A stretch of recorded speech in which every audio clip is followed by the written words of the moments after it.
President of the Philippines, Maria Leonor Robredo, trustees of the Ramon Magsaysay Award Foundation, distinguished guests, members of the Magsaysay family, fellow awardees, my dear friends.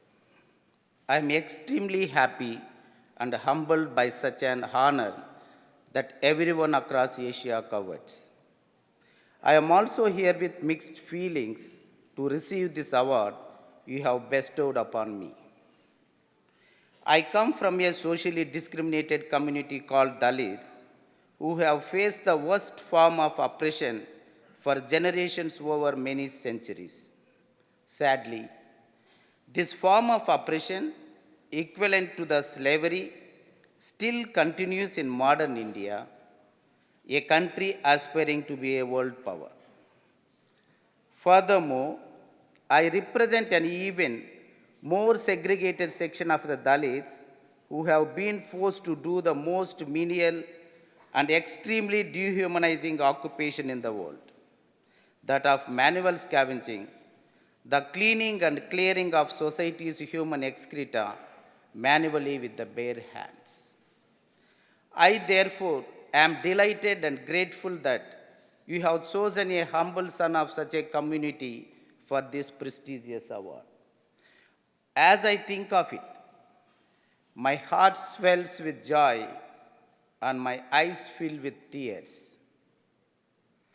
But the tears of joy are mixed with the tears of grief and regret that hundreds and thousands of my people have died and are dying in the soak pits. Millions more have succumbed gradually to incurable diseases. Their kith and kin live in squalor with little or no opportunities to improve their lives.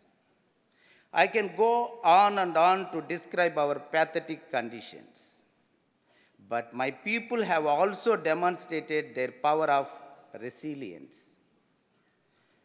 This award goes to all the women who burned their baskets to reject the manual scavenging. And I dedicate this award to all those who lost their lives while cleaning the sewer lines. In this moment, I remember my team members of Safai Karmachari Andolan spread across all states of India. They worked hard, indeed, poured out sweat and blood, awakened an almost resigned community, produced evidence to fight our legal battles, lobbied with the legislators, pressured an apathetic administration, demolished dry latrines, symbols of national shame, and in 2010 and 2015, undertook a tedious bus journey traversing the country. I also want to thank Dalit movements, women's movements, social, secular, and democratic movements that have been fellow travelers in our journey. We have been natural allies in fighting casteist, patriarchal, and fascist forces. I value your award as a fitting and significant recognition that will push forward our struggle in a huge way. It will boost my people's determination to put an end to the obnoxious and inhuman practice.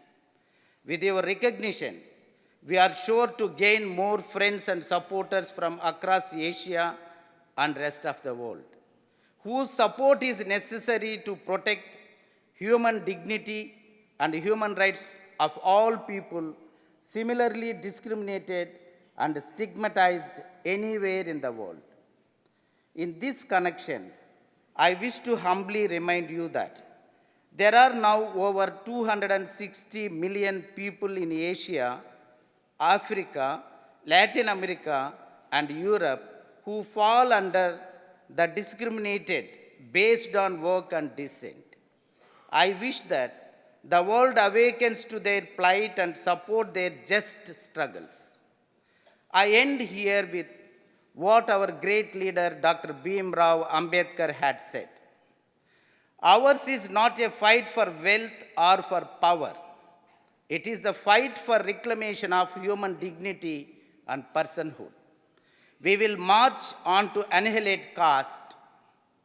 Let us join hands to tear down the walls that divide humanity on the basis of the birth, caste, race, and gender, and let us restore equality, equity, and freedom of all people.